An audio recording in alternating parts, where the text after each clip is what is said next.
Hello friends, Retornex here, and today we're gonna play Gul'dan at the Cursed Hollow. So let's have a quick look at our team compositions. It's gonna be Gul'dan, Stitches, Alrak, Malfurion, and Chen versus Sonya, Brightwing, Gezlo, Keltas, and Artanis.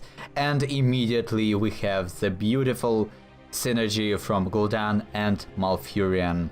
Because as Gul'dan, you have your trait. Basically, the unique thing about Gul'dan is that he doesn't regenerate mana at all. You need to use your trait to regen any mana whatsoever, or get a regen globe, or tap the fountain, or have somebody like Malfurion with you that can give you mana and cooldown reductions for free, which is so awesome.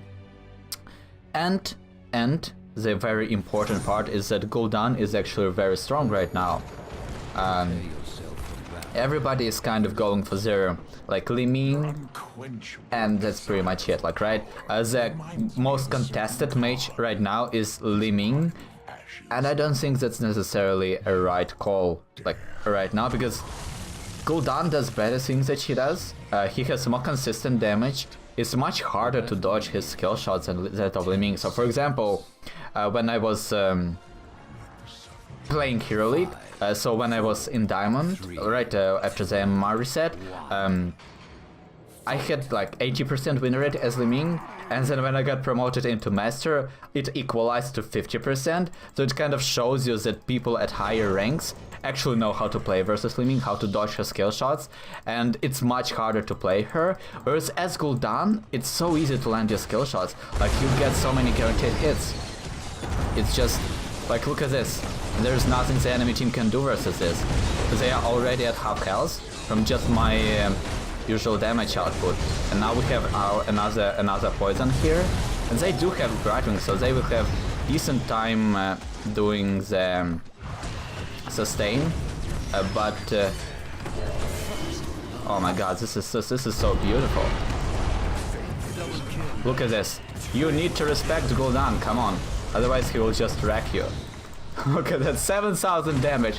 7,000 damage 1 minute into the game.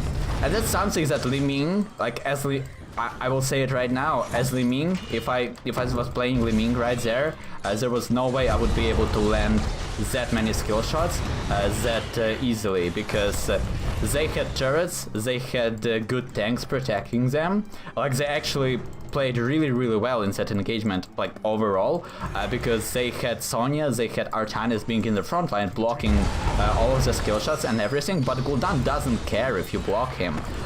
His flame just pierces through everything, and everything just dies, and there is nothing you can do about it.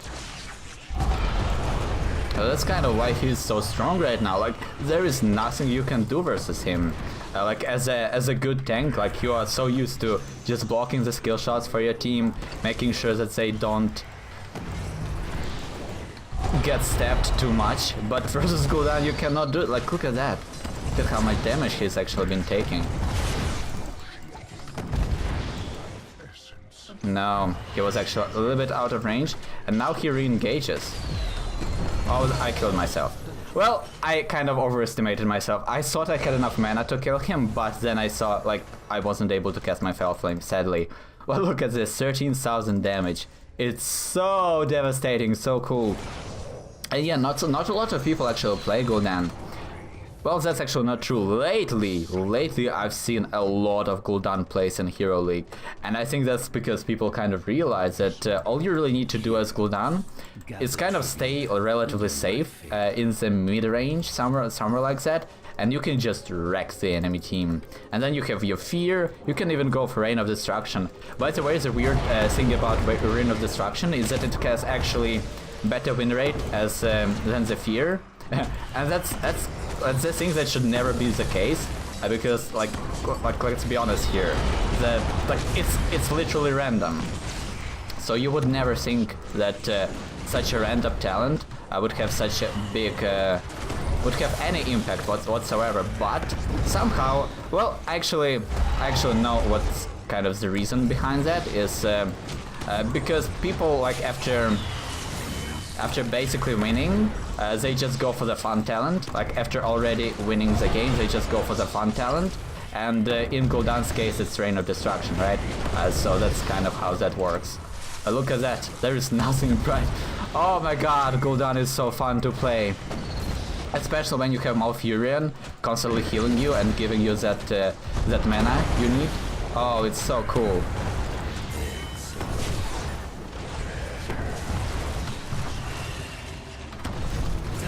There we go, double kill. And nothing will protect them from my onslaught. This is so cool. We're gonna go for Hunger for Power.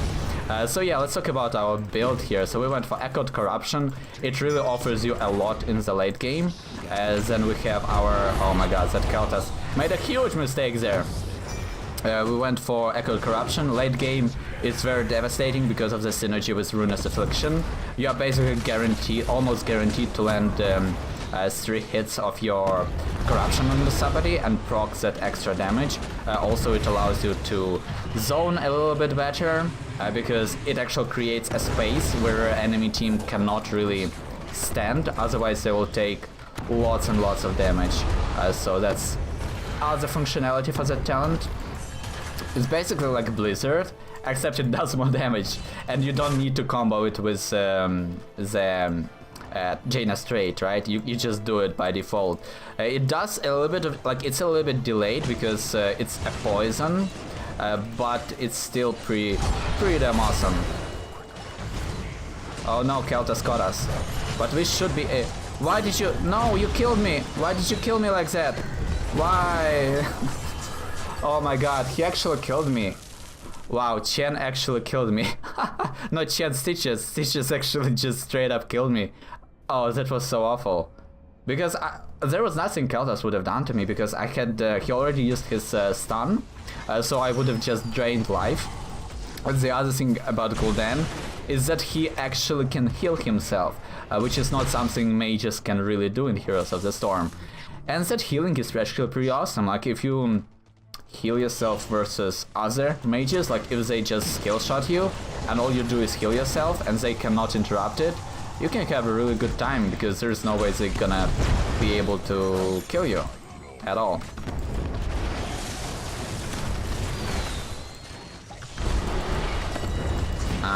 Sadly we weren't able to land everything there, but oh my god. Also the range, look at this, you can actually outrange the towers. That's awesome. And after you go for Hunger for Power, by the way, you can actually two-shot, not the whole wave, but you two-shot them. Oh, he stopped there. He stopped there and that killed me, like, because he actually was out of range of my Q here. So that was cool. Will we go? Let's go for Reign of Destruction, I believe in it. I believe in the Reign of Destruction. And as I said, it's not really the most competitive talent, but damn, it's so fun to use. Brighton will interrupt it, but I think we did enough damage with it to justify going for it already. Oh my god. Gul'dan, so fun to play. Oh, I miss this. I miss this so much. Because I actually haven't really played him too much.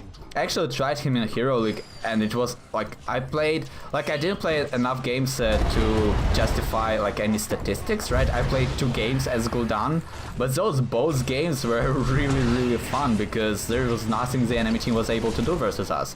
The constant poke, the constant harass from Gul'dan can be so devastating, especially if you have a healer. And in our case we have the best healer for this whole thing. We have Malfurion, so that was definitely helpful. Oh no, they can use their ultimate here. Okay, yeah, I was kind of afraid of the combo from Gazelle there, but it worked out fine. No, the Pyroblast! Heal me, Malfurion! Oh my god, he didn't heal me. He healed Chen instead. Why did you do that? Why did you do that? By the way, we're gonna go for Fel Armor at level 13. Yeah.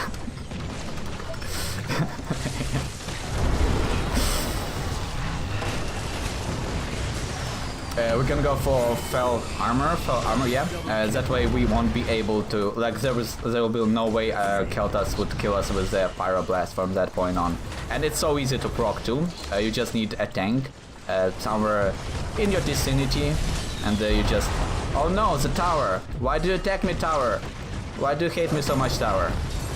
Let's go, let's go, let's go for it. We can do this. We can kill them all. Well, we did something. That was fun. Damn it, I really thought that I would be able to actually at least get a kill there. But that's okay. But that's okay. Okay, Stitches, a hook. If we can follow up on this. Nah, I misaligned it and I was a little bit out of range too. And if I actually overextended there, the towers would have slowed me down and then Sonya might have killed me, so definitely want to be careful about that. But yeah, with the Fel Armor, 40% ability power, 40% spell damage shield. That's like, oh my god, that's so awesome. It's probably the best. It's probably the best spell shield in the game, as long as you can actually proc it. And since it's so easy to proc it, I would say that it's probably the best spell shield in the game. Oh my god, poor Sonya. Poor Gaswell. Oh, poor Keltas, just in a second here. Maybe not.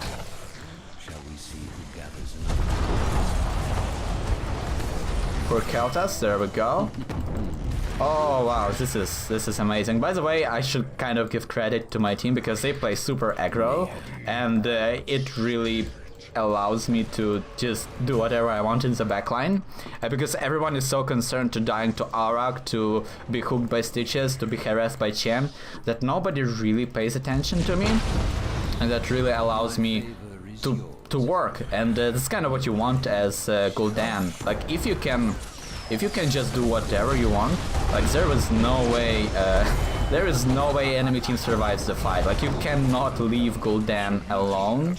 You really need to make sure that you harass him somehow. Like you need to do something. You cannot just let him do whatever you want. And look at this Rain of Distraction value. Kelta's killed. Can we get some more kills here? Oh no, they ran out of it. That's so not fair. Why does they run out? So we're gonna go for Ruinous Affliction finally. Now we have our burst damage with our E, with our corruption, and let's do this. Can we get some damage to Gasol there? Oh, look at that. That's actually enough to kill him. If there wasn't fountain right there, that would have killed him. Oh no! I need to proc my shield. Damn it. Our Janice went out of range there. If I procced it, maybe I would have survived. Malfurion didn't have a healing, so I probably wouldn't have. But we actually died already 3 times here, but look at our damages. Oh, it's so cool. And the other part of why I think Gul'dan is in a very good spot right now is because of the wave clear. And because right now wave clear is actually very, very important, since the mount speed is so slow, minions do a lot of damage, so you really want to be clearing waves very, very fast. And as I said before, with the hunger for power, you almost do shot waves. Like you need 2 Fel Flames to clear the ranged minions, and then all of your other minions just take care of the melee ones because they have like just a little bit health left. So it's definitely good for that purpose. And Gul'dan is very good at wave clear. I actually think that at Braxis, Gul'dan is a very good hero to pick. Because you can have your corruption for the poke, for almost guaranteed poke inside that beacon zone, and then even when the enemies get that Zerg wave, you can easily clear it with your Fel Flames. And you can explode Banelings with your 1 Fel Flame, so that's definitely helpful. Oh, this is gonna be fun.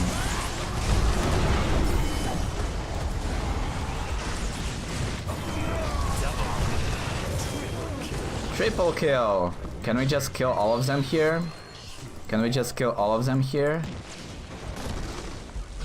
Oh no. Poor guys. Rain of Destruction! Yes! Yes! Yes! This is awesome. Oh, this is so cool. Gul'dan! Gul'dan, everybody. What a fun hero. What a fun hero. I missed my Gul'dan. Oh, I now feel kind of sad that I kind of stopped playing him.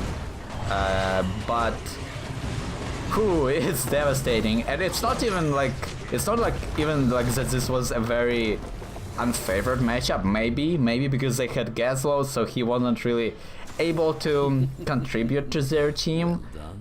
But at the same time, it's kind of what Gul'dan does now. He just wrecks everything. Like everything just dies. Like if you leave him alone, oh my god, he can be so awesome. Let's actually upvote Malfurion there, because he did a really good job making sure that, well, maybe not all the time. I was actually dying a lot of times, and Malfurion just would refuse to heal me at all, like that Pyroblast. But he did a really good job maintaining my mana pool and giving me the cooldown reduction all the game, so that I was able to do that damage. Excellent hero, Blizzard. Excellent hero. We died a lot of times, but I was just having fun. We were just having fun there. Gul'dan is so cool. By the way, the reason I went for improved life tap rather than going for I believe everyone goes for that minion talent, where you kill a minion and get a lot of health, 500 health I believe in the process. I don't like it because it's very situational, and sometimes there are just no minions around you, and you, like, it's hard. I don't know, it's very hard for me to justify going for that talent when you can just get more mana with the life tap, and that means that you life tap less, and yes, you won't be able to save yourself with the healing if you get ganked, for example, but at the same time you won't really have to. Like if you just play safe, you should be able to easily sustain yourself. And Hunger for Power, 15% ability power, so helpful. It reduces the healing you receive from allies, but as long as you have like, let's talk about the best healers that there are, that are used in the game right now. It's Malfurion, it's Oriel, it's Brightwing. What's similar about all of those healers is that they don't really need mana to heal. Like Malfurion can just spam out heals every day, as then he also regens your mana. Then he just goes back, regens, and comes back into play. Brightwing literally doesn't need any mana to heal, and Oriel same. In fact, Gul'dan with this 15% ability power will charge up Oriel faster, and that way she will heal more, so it's better in that respect. So then we went for Reign of Destruction because it's so damn fun. We didn't really see too much value from it. I believe the first time we cast it, we maybe got a kill. Well, I mean, all of them were already dead, like when we contested the tribute up top, they all kind of clumped up, and we got 2, maybe 3 hits from Reign of Destruction, and they kind of collapsed. It was somebody, it was Brightwing, it was Artanis and somebody else, and they just collapsed immediately. We could have killed them without the Reign of Destruction as well as we did with the Reign of Destruction, but it was fun. And then maybe later on we got some value from it, not too much.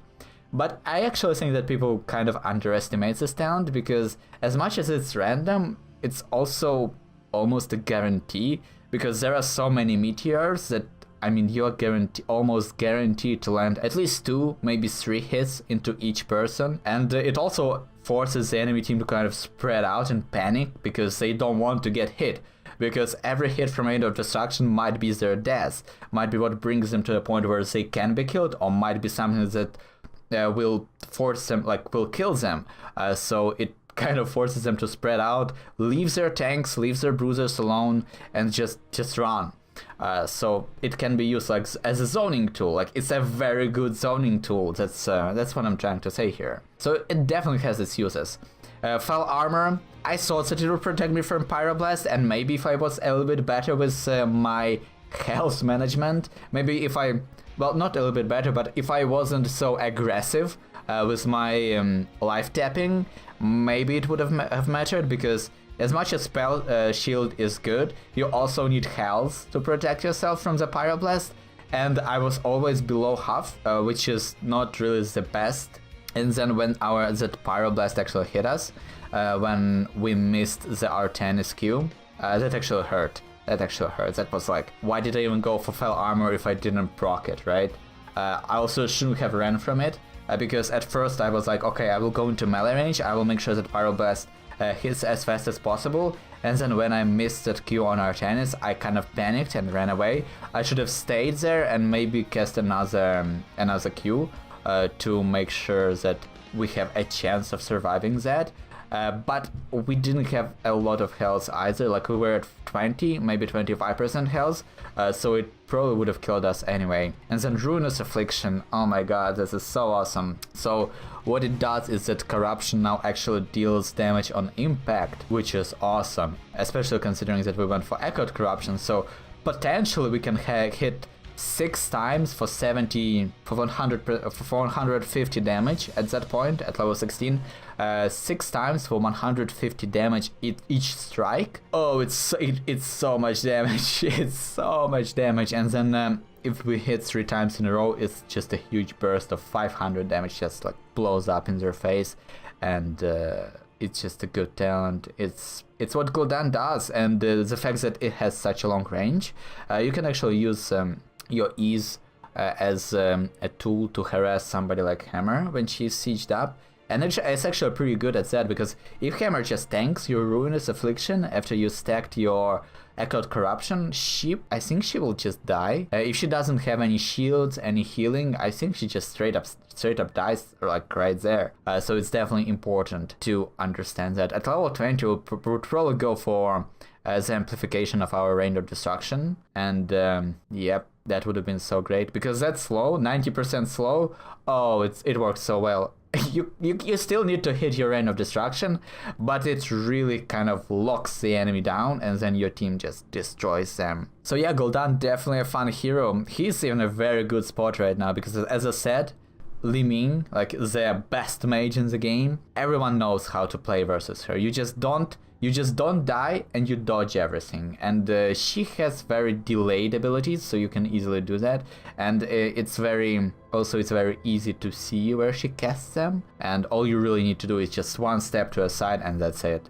Because her Q, her magic missiles, are very, very dependent on targeting, so you can easily abuse it. With Gul'dan, like, your tanks can block magic missiles, nobody can block anything Gul'dan does. It just hits. Like, as long as Gul'dan casts something, it will hit. If he aims it properly, it will hit, no matter what you do. That's probably why he's so strong, because you just walk up and you just cast your Qs over and over and over and over and over, and all of those Qs hit every single enemy team member, and it's so devastating. Like, you cannot really deal with that unless you have somebody like I don't even know who can deal with that. I wanted to say Brightwing, but she wasn't able to deal with that. Like, she had a lot of healing, but it didn't matter, because by the time, like, every time she heals, we do even more damage, and then she heals a little bit of that damage up, and we do even more damage again, because, like, she heals for, let's say, 200, and we do for 300 in the process, so she is never able to really keep up with that. At level 20, so I think what the enemy should have done there is they should have somehow stalled the game. They shouldn't have fought us at all, as they really needed their level 20, because that's where Brightwing would get her Revitalizing Mist, and that's where she would start sustaining my damage properly. Whereas prior to that, there was nothing they could have done there. I think maybe Malfurion with Tranquility, maybe he can heal up some of the damage, but it's still, you can still like out damage the healing Malfurion does. Oh my god, Gul'dan is so strong right now, and he is so fun to play. So fun to play. So if you enjoyed the video, consider subscribing. If there are some heroes or builds you want to see me playing next, make sure to let me know in the comments. And as always guys, thank you so much for watching, and see you next time.